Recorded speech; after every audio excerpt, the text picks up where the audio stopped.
Sir ఇప్పుడు చాలామంది cinema industry నుంచి సీనియర్స్ అయిపోయిన వాళ్ళందరూ లేదు ఇంకా సినిమాలు అయిపోయిన డైరెక్టర్లు బయట వచ్చి భాష్యం చెప్తున్నారు. అప్పట్లో వాళ్ళు వాళ్ళతో వీళ్ళు వాళ్ళతో అని. ఇప్పుడు మనకి నేను పేర్లు చెప్పను, బట్ మీకు అర్థమైపోయి ఉంటుంది ఎవరి గురించి మాట్లాడతారో. వాళ్ళు చాలా అంటే ఆల్మోస్ట్ ఎపిసోడ్గా చెప్తున్నారు, ఇలా ఇలా ఏది ఆ రోజు ఇలా ఏదని. వ్యక్తిగత జీవితాల గురించి కూడా కామెంట్ చేస్తున్నారు. అంటే ప్రతి మనిషికి వ్యక్తిగతం ఉంటుందమ్మా. ఇప్పుడు ఇట్లా ఉంటే ఇట్లాగే ఉండేవారు, ఇట్లా ఉండేవారు కాదు. వ్యక్తిగతంగా రకరకాలుగా ఉంటారు మనుషులు. సో దాని వ్యక్తిగతాన్ని గురించి ఇప్పుడు మనం మాట్లాడటం కూడా అనవసరం. ప్రతి మనిషికి ఒక పర్సనల్ లైఫ్ ఉంటుంది. ఆ పర్సనల్ లైఫ్ కొంతమంది ఈ సినిమాల్లో మామూలుగా ఇప్పుడు ఈ కాస్టింగ్ కోచ్ అనేదో చెప్తూ ఉంటారు చూడండి. అవునవును, అది అందరూ చేస్తారంటే అందరూ చేయరు. ఇప్పుడు ఇవన్నీ కూడా మీరు చెప్పింది కానీ నేను చెప్పింది కానీ 1% టు బిలో 10% ఉంటారు అటువంటి. మీరు ఇండస్ట్రీ చూసారు కదా, అంతే సార్. ఏ హీరోయిన్ ఎంత స్థాయి హీరోయిన్ అయినా సరే కాస్టింగ్ కౌచ్కి ఒప్పుకోకపోతే అసలు హీరోయిన్ అయ్యే ప్రసక్తే లేదు అని ఒక మాజీ డైరెక్టర్ గారు ఒక బహిరంగ స్టేట్మెంట్ కాదు, ఒక ఇంటర్వ్యూలో చెప్పారు. ఆయన చెప్తూ ఉండొచ్చు, తప్పే ఉంది. వాళ్ళ నమ్మకం అయి ఉంటుంది, లేదా వాళ్ళ జరిగిందే ఆయన చేసిన పని చేసిన కంపెనీల్లో అట్లా జరిగి ఉండొచ్చు. ఆయన ఎక్స్పీరియన్స్ ఏంటో మనకు తెలియదు కదా. నా ఎక్స్పీరియన్సు, నేను ఇన్ని సినిమాల్లో ఉన్నాను, ఇన్ని రోజుల నుంచి నేను ఉన్నాను. ఆల్మోస్ట్ 50 years అవుతాను నేను ఇండస్ట్రీకి వచ్చి. 50 yearsలో I have never seen that, to be frank. ఇది అబద్ధం కాదు, నిజం. ఇన్ఫ్యాక్ట్ నాకు రివర్స్ నేను ఎక్స్పీరియన్స్ చేశాను. ఫర్ ఎగ్జాంపుల్ ఎలా రివర్స్ అంటే ఏంటి సార్? వాళ్ళు they offer themselves, girls women అంటే ఆఫర్ అంటే సర్వైవల్ కోసం అంటారా? ఇంతే పాపం. వాళ్ళకి ఏముంటుంది, భయం. మనం ఏంటో తెలియదు కదా. సో ఇటువంటిది అయ్యి ఉంటుందిలే, మనం ఆఫర్ చేసేద్దాం, ఆయన అడగటానికి సిగ్గుపడుతున్నాడు, మనమే ఇచ్చేస్తే పోతుంది కదా అనే ఫీలింగ్లో. అలా ఉన్నారా సార్ హీరోయిన్స్? అందరూ ఎవరో ఒకళ్ళు ఉంటారమ్మా. ఇప్పుడు వీళ్ళు అడిగారు అన్న ఎంతమంది తక్కువ మంది ఉంటారో అట్లా అడిగే వాళ్ళు కూడా అంతే తక్కువ ఉంటారు. That's why I'm telling you. You're giving a parallel, అది అర్థమైంది. బట్ అలా బిట్వీన్ 1 to 10% ఉంటారు తప్ప. అప్పట్లో సెల్ ఫోన్స్ ఏవి ఉండేవి కాదు కదా సార్. ఏముండదు. అలా అడగడం ఎలా తెలిసేది మరి వీళ్ళకి? అంటే కబురు పెడతారా? అడగటమే ఇవన్నీ, డైరెక్ట్గా అడగటమే. అడిగేవాళ్ళు అనేవాళ్ళు డైరెక్ట్గా అడగటమే. ఎటు అడిగినా, వీళ్ళు అడిగినా వాళ్ళు అడిగినా వాళ్ళైనా పెద్ద దానికి మొహమాటం సిగ్గులు ఏముండవు. It's very awkward sir. And అంటే ఇంత బ్యూటిఫుల్ పరిశ్రమలో ఈ ఒక్క విషయం ఇంత చర్చనీయాంశం అవుతుంది గత 10 ఏళ్లలో. అంటే చర్చనీయాంశం అంటే 2 రకాలమ్మది. ఇప్పుడు పిచ్చి ముందా పెళ్లి ముందా అంటే ఇప్పుడు ఇద్దరికి ఇష్టమైతే ఇప్పుడు అడగగానే లొంగిపోతారు అనేది కూడా నేను నమ్మను. అన్లెస్ వాళ్ళకి ఒక అవసరం, నేను దీంట్లో సర్వైవ్ అవ్వాలంటే ఇది అయితేనే అవుతుంది అనుకుంటే లొంగొచ్చు. లేదంటే ఎందుకు లొంగుతారు వాళ్ళు? అలాంటి ఏమంటారు, మ్యూచువల్ బెనిఫిట్ కోసం జరిగితే జరగాలి తప్ప నేనేదో ప్రతి వాళ్ళు ఇట్లా చేస్తారు అంటే జరిగేది కాదు. మీరు ఎప్పుడైనా ఇబ్బంది పడే సందర్భాలు ఉన్నాయా సార్? ఎట్లా అంటే డైరెక్ట్లీ ఆర్ ఇండైరెక్ట్లీ మీకు ఒక కబురు పెట్టి మీ హీరోయిన్స్ వండుకుంటే ఒకటి అరా ఉంటాయి అంతే కాదు కానీ ఒకటి. అంటే అందరూ అలా వచ్చి ఉంటారు కదా, మీరు చెప్పారు కాబట్టి ఐఎమ్ ఆస్కింగ్. సో చాలా మంది చాలా జెంటిల్, చాలా మర్యాదగా, సొంత పిల్లల్లాగా. నాకు ఆడపిల్లలే 3.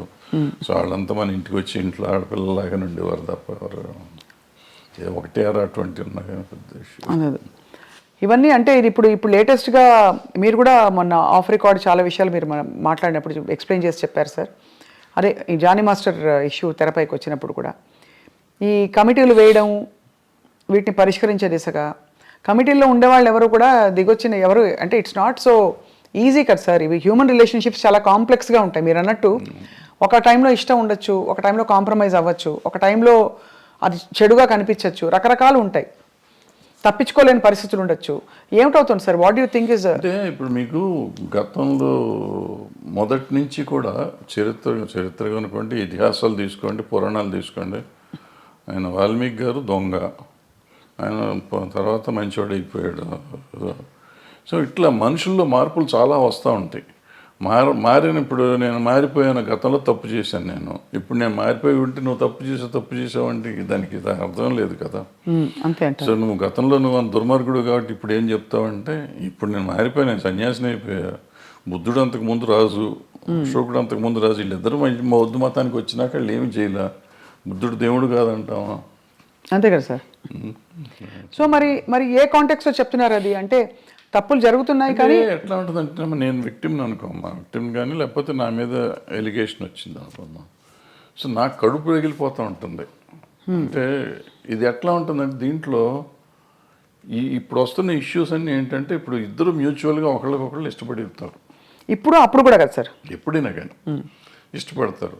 ఇష్టపడతామో లేకపోతే సరెండర్ అవటమో ఏదైనా అనుకోండి. సరెండర్ అయినా కానీ తర్వాత కలిసి ఉన్నారుగా. అవును, నాతో సరెండర్ అయిపోయినాక ఇద్దరు కొంతకాలం కలిసి ఉన్నాం. ఇప్పుడు సరెండర్ అయిన వాళ్ళు నా మీద కేసు పెడతాం మొదలెడతారు అన్నమాట. అయితే సరెండర్ అయ్యి కొంతకాలం అయిపోయినాక నేనంటే వాళ్ళకన్నా మొఖం మొత్తి ఉండొచ్చు, నాకు వాళ్ళ మీదన్నా మొఖం మొత్తి ఉండొచ్చు. అది ఎవరికైనా ఎప్పుడైనా జరగచ్చు. వాళ్ళు నాకు బయటికి వెళ్తా అంటే వదిలిపెట్ట బుద్ధి ఇదిగా ఒకరికొకరు మ్యూచువల్గా వదిలిపెట్టపోయినప్పుడు ఈ కేసులు గట్టలు కథలు వస్తాయి. అప్పుడు నువ్వు ఎట్లా మొన్నటిదాకా బాగానే ఉన్నావు కదా, ఇప్పుడు నేను అవసరం తీరిందని వచ్చావా అని ఒకళ్ళు ఈ రకంగా ఉంటాయి. న్యాచురల్, ఇది హ్యూమన్ సైకాలజీ ఇది. దాన్ని పట్టుకుని మనం మాట్లాడతాం కదా. ఇక్కడ ఏంటంటే నో మీన్స్ నో మీద మాట్లాడాలి మనం. ఇప్పుడున్న కొత్త సిస్టమ్, ఒకప్పుడు అది వేరు. ఇప్పుడు శీలం అనేది ఒకప్పుడు పవిత్రమైనదిగా మాట్లాడుకునేవాళ్ళం. ఇప్పుడు ఎంతమందికి శీలం సరిగ్గా ఉంది అంటే చాలా డౌట్లు ఉన్నాయి. అంటే శీలాన్ని శీలంగా చూస్తున్నామా లేదా అనేది పాయింట్.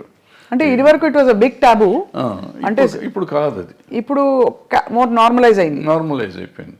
సో ఇప్పుడు దానికి ఏమవుతుంది ఆటోమేటిక్గా నీకు ఇష్టం లేనప్పుడు అవుతుంది. రోజు మనకి రిలేషన్షిప్లో ఉంటున్నాం, మనం రిలేషన్షిప్లో ఉన్నామని మనం ఫేస్బుక్లో పెట్టుకుంటున్నాం, ఇన్స్టాగ్రామ్లో పెట్టుకుంటున్నాం, అన్ని చోట్ల పెట్టేసుకుంటున్నాం. నెక్స్ట్ డే ఇప్పుడు బ్రేకప్ అయిపోయామని మనం పెట్టుకుంటున్నాం. సో మనమే అనౌన్స్ చేసుకుంటాం వాట్ ఈస్ హ్యాపెనింగ్. అవును, ఆ తర్వాత మనకే కోపం వస్తే వాళ్ళ మీద కేసు పెడుతున్నాం. ఇది ఇప్పుడు దానికి ఎవరు బాధ్యులు అంటే కలిసి ఉన్నారు కదా. ఇప్పుడు ఏం పోయే కాలం ఏం తీపరం వచ్చింది మీకు అంటారు మా అమ్మమ్మ భాషలో మాట్లాడాలంటే. తీపరం లేదు, తాపరం లేదు. ఇది ఏంటంటే నాకు ఇష్టం లేదు, నువ్వు రావద్దనని రావకూడదు, అంతే, సింపుల్. సో అక్కడ నుంచి ఆ వైరం వల్ల వచ్చే కేసులు అంటారు ఇది. కానీ జెన్యున్గా ఆడపిల్లలకి రక్షణ లేదని హేమా కమిటీ రిపోర్ట్ని కూడా మీరు ఆమోదించపోరు. ఎందుకు డెఫినెట్గా ఉందమ్మా, డెఫినెట్. ఇప్పుడు ఒక అమ్మాయి వచ్చింది పాపం, ఎవరో ఒక అమ్మాయి ఆశగా సినిమాల్లోకి చేద్దామని వచ్చింది.